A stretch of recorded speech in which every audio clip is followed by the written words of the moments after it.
आपने सहाबे काफ का किस्सा तो सुना ही होगा। आए हम आपको इस सहाबे काफ का गार दिखाते। इस सहाबे काफ का गार जड़ा है उर्दन के शहर अमान तो तकरीबन 7 किलोमीटर जनूब मशरक की तरफ वाक़ है।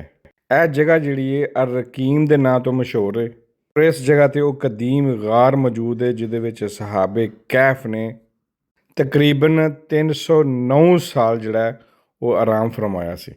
ਇਹ ਵਾਕਿਆ ਇਸ ਚੀਜ਼ ਦੀ ਵੀ ਨਿਸ਼ਾਨਦਾਹੀ ਕਰਦਾ ਹੈ ਕਿ ਅੱਲਾਹ ਤਾਲਾ ਕਿਆਮਤ ਵਾਲੇ ਦਿਨ ਸਾਰਿਆਂ ਮੁਰਦਾਂ ਨੂੰ ਇਸੇ ਤਰ੍ਹਾਂ ਉਠਾ ਲੈਣਗੇ ਜਿਸ ਤਰ੍ਹਾਂ ਇਸ ਗਾਰ ਦੇ ਸਹਾਬ ਨੂੰ ਉਠਾਇਆ ਗਿਆ ਸੀ।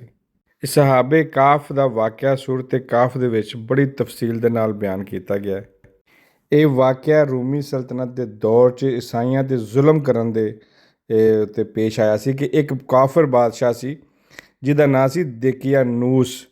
ਉਹਨੇ ਇਹਨਾਂ ਨੌਜਵਾਨਾਂ ਨੂੰ ਬੁੱਤ ਪ੍ਰਸਤੀ 'ਤੇ ਮਜਬੂਰ ਕੀਤਾ ਅਤੇ ਫਿਰ ਇਹਨਾਂ ਨੌਜਵਾਨਾਂ ਨੇ ਉਸ ਬੁੱਤ ਪ੍ਰਸਤੀ ਤੋਂ ਇਨਕਾਰ ਕੀਤਾ ਜਿਹਦੇ ਵਿੱਚ ਫਿਰ ਇਹ ਜਾ ਕੇ ਉਸ ਗਾਰ ਦੇ ਵਿੱਚ ਅੱਲਾ ਨੇ ਇਹਨਾਂ ਨੂੰ ਸੁਲਾ ਦਿੱਤਾ ਔਰ ਇਸ ਪੂਰੀ ਉਮਤ ਵਾਸਤੇ ਇੱਕ ਨਿਸ਼ਾਨਦੇਹੀ ਬਣਾ ਦਿੱਤੀ ਤਾਂ ਕਿ ਹਰ ਆਉਣ ਵਾਲਾ ਇਹ ਸਮਝ ਸਕੇ ਕਿ ਜਿਸ ਤਰ੍ਹਾਂ ਅੱਲਾ ਇਹਨਾਂ ਸਹਾਬੀਆਂ ਨੂੰ ਸਹਾਬ ਨੂੰ ਸੁਲਾ ਕੇ ਉਠਾ ਸਕਦਾ ਹੈ ਇਸ ਤਰ੍ਹਾਂ ਸਾਰੇ ਤਮਾਮ ਇਨਸਾਨਾਂ ਨੂੰ ਕਿਆਮਤ ਵਾਲੇ ਦਿਨ ਅੱਲਾ ਮਾਰ ਕੇ ਫਿਰ ਜ਼ਿੰਦਾ ਵੀ ਕਰ ਸਕਦਾ ਹੈ। ਜਦੋਂ ਉਸ ਬਾਦਸ਼ਾਹ ਦਾ ਜ਼ੁਲਮ ਵੱਧ ਗਿਆ ਤਾਂ ਫਿਰ ਇਨ ਨੌਜਵਾਨਾਂ ਨੇ ਆਪਣੀ ਜਾਨ ਬਚਾਉਣ ਵਾਸਤੇ ਇਸ ਗਾਰ ਦੇ ਵਿੱਚ ਜਾ ਕੇ ਪਨਾਹ ਲਈ ਅਤੇ ਅੱਲਾ ਨੇ ਫਿਰ ਇਹਨਾਂ ਨੂੰ ਇੱਕ ਗਹਿਰੀ ਨੀਂਦ ਸੁਲਾ ਦਿੱਤਾ ਜਿਹਦਾ ਅਰਸਾ 309 ਸਾਲ ਤੱਕ ਰਿਹਾ। ਜਦੋਂ ਫਿਰ ਉਹ ਇਸ ਗਾਰ 'ਚ ਉੱਠੇ ਤਾਂ ਉਹਨਾਂ ਨੂੰ ਅਹਿਸਾਸ ਹੋਇਆ ਕਿ ਅਸੀਂ ਤਾਂ ਬੜੀ ਤਵੀਲ ਅਰਸੇ ਤੋਂ ਇਸ ਗਾਰ ਦੇ ਵਿੱਚ ਸੁੱਤੇ ਹਾਂ। ਫਿਰ ਉਹ ਉੱਠੇ ਔਰ ਸ਼ਹਿਰ ਦੇ ਵਿੱਚ ਜਦੋਂ ਉਹਨਾਂ ਨੇ ਵਿਜ਼ਿਟ ਕੀਤਾ ਸ਼ਹਿਰ 'ਚ ਗਏ ਅਤੇ ਉਹ ਪੁਰਾਣੇ ਸਿੱਕੇ ਜਦੋਂ ਉਹਨਾਂ ਨੇ ਦੇਣ ਦੀ ਕੋਸ਼ਿਸ਼ ਕੀਤੀ ਅਤੇ ਉੱਥੋਂ ਦੇ ਪੁਰਾਣੇ ਲੋਕਾਂ ਨੇ ਜਿਹੜੇ ਉਹਨਾਂ ਨੇ ਇਹਨਾਂ ਨੂੰ ਵੀ ਪਛਾਣ ਲਿਆ ਉਹਨਾਂ ਸਿੱਕਿਆਂ ਦੇ ਜ਼ਰੀਏ। ਇਹ ਇੱਕ ਐਸਾ ਮੌਜਜ਼ਾ ਜਿਹੜਾ ਆਉਣ ਵਾਲੀ ਤਮਾਮ ਇਨਸਾਨੀਅਤ ਵਾਸਤੇ ਇੱਕ ਸਬਕ ਹੈ। ਇਹ ਵਾਕਿਆ ਕਿਆਮਤ ਦੇ ਦਿਨ ਦੁਬਾਰਾ ਜੀ ਉੱਠਣੇ ਦੀ ਇੱਕ ਵਾਜ਼ਿਹ ਮਿਸਾਲ ਹੈ। ਅੱਲਾ ਦੀ ਕੁਦਰਤ ਦਾ ਵੀ ਮੁਜ਼ਾਹਰਾ ਹੈ ਕਿ ਉਹ ਕਿਸੇ ਨੂੰ ਵੀ ਸੈਂਕੜੋਂ ਸਾਲ ਸੁਲਾ ਕੇ ਦੁਬਾਰਾ ਉਠਾ ਸਕਦਾ ਹੈ।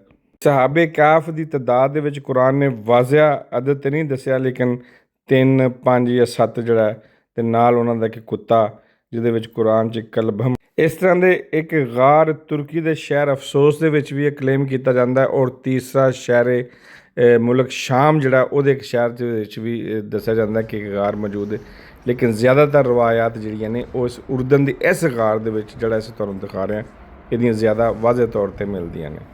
ਹਕੂਮਤ ਨੇ ਇਹਨੂੰ ਇੱਕ ਸਿਆਹੀ ਮਰਕਜ਼ੀ ਸਤ੍ਹਾ ਦਿੱਤੀ ਹੈ ਔਰ ਅਗਰ ਇੱਥੇ ਜਾਓ ਤਾਂ ਤੁਹਾਨੂੰ ਐਂਟਰੀ ਫੀਸ ਵੀ ਦੇਣੀ ਪੈਂਦੀ ਹੈ ਲੇਕਿਨ ਅਗਰ ਤੁਸੀਂ ਜਾਣ ਤੋਂ ਪਹਿਲੇ ਇੱਥੋਂ ਦਾ ਜੋਰਡਨ ਪਾਸ ਖਰੀਦ ਲਓ ਜਿਹਦੇ ਵਿੱਚ ਤਕਰੀਬਨ $70 ਦਾ ਆਉਂਦਾ ਔਰ ਉਹਦੇ ਵਿੱਚ ਵੀਜ਼ਾ ਫੀਸ ਵੀ ਸ਼ਾਮਲ ਹੈ ਔਰ ਜੋਰਡਨ ਦੇ ਵਿੱਚ ਤਕਰੀਬਨ 95% ਜਿਤਨੀਆਂ ਵੀ ਇਹ ਚੀਜ਼ਾਂ ਨੇ ਦੇਖਣ ਵਾਲੀਆਂ ਜਿਹੜੀਆਂ ਜਿਨ੍ਹਾਂ ਦੇ ਵਿੱਚ ਐਂਟਰੀ ਉਹ ਤੁਹਾਨੂੰ ਫ੍ਰੀ ਉਸ ਪਾਸ ਦੇ ਥਰੂ ਮਿਲ ਸਕਦੀਆਂ ਨੇ। ਇਹਦੇ ਨਾਲ ਹੀ ਆਪਣਾ ਅਤੇ ਆਪਣੇ ਕਮਜ਼ੋਰ ਤਬਕੇ ਦਾ ਖਿਆਲ ਰੱਖਣਾ।